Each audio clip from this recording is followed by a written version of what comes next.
iaalay ko ang lahat para sa'yo. For you,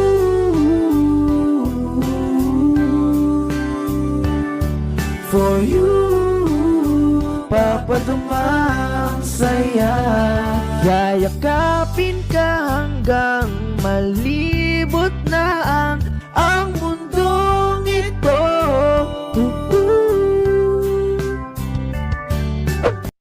Siya. At kahit minsan lang ba tinanong niya siya kung ano ba yung nagpapasaya sa kanya? Ayaw niya ng kapangyarihan o kayamanan ninyo.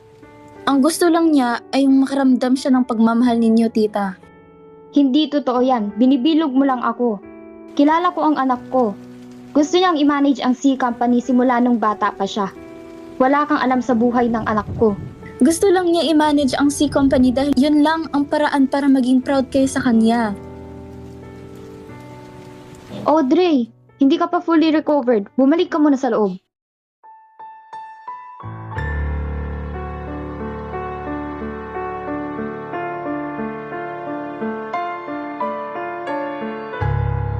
Dre, alalahanin mo na ang lahat.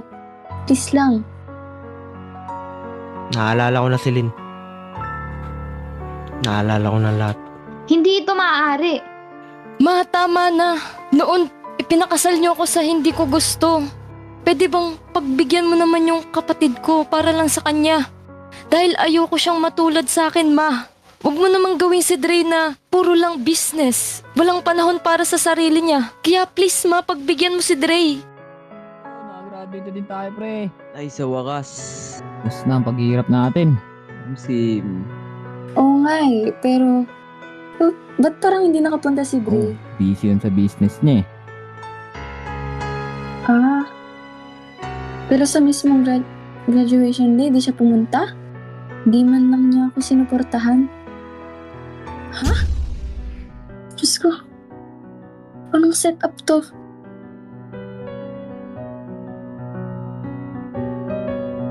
Dre?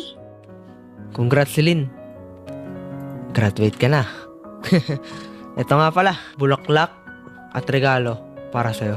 Dre, anong meron dito? Pwede bang tanggalin mo muna yung nasa ulo mo? Oh, sige. Oh, ito na. Ito si Lynn. Ito nakikita mo dito. Wala, celebration lang. Tsaka, ito yung katunayan na nag-iisa ka lang. Para sa akin. Tumingin ka sa aking mga mata at hindi Nawawala ka ng buong graduation, tas bigla-bigla ka na lang susulpot. Kinaya mo nga yung pagkawala ko dati. Tas ngayon, hindi. Malamang dati yun. Miss mo ako, no? Hindi. Ay, hindi. Oh, joke lang. Oo. Miss na miss. Celine, papasalamat ako sa lahat ng itinulong mo sa akin. Tsaka, may good news nga pala ako. Anong naman yun?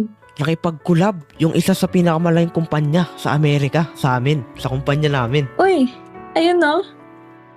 Ang ganda naman. Tsaka, pinapasabi nga pala ni Mama na gusto niya maging sekretary ko ikaw. Ako? Oo, para maging komportable daw sa pagtatrabaho lalo. Tsaka, para lalo akong sipagin. Siyempre, pinaghuhugutan ko na lakas eh. Oh. Si Tito ba talaga nagsabi niyan? Oo, Tre, gusto ko rin sana magpasalamat sa'yo. Pamula nung tinulungan mo ako nung ako'y kinidnap. At papasalamat talaga ako sa mga efforts tsaka sa mga nagawa mo sa akin, Dre. At maraming salamat talaga. no problem. Malakas ka sa akin, Celine eh. O siya, teka lang. Diyan ka lang ah. Sige, sige. Ano naman plano nito? Guys!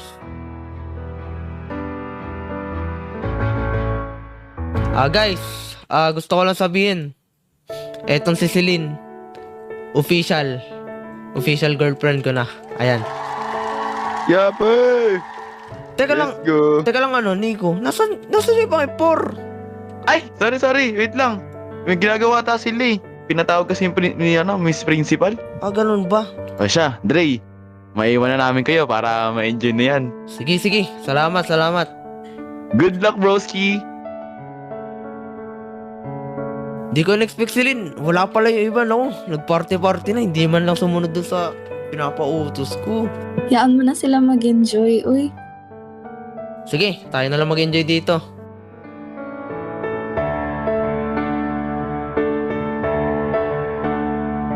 Hindi nga kayo selfish eh.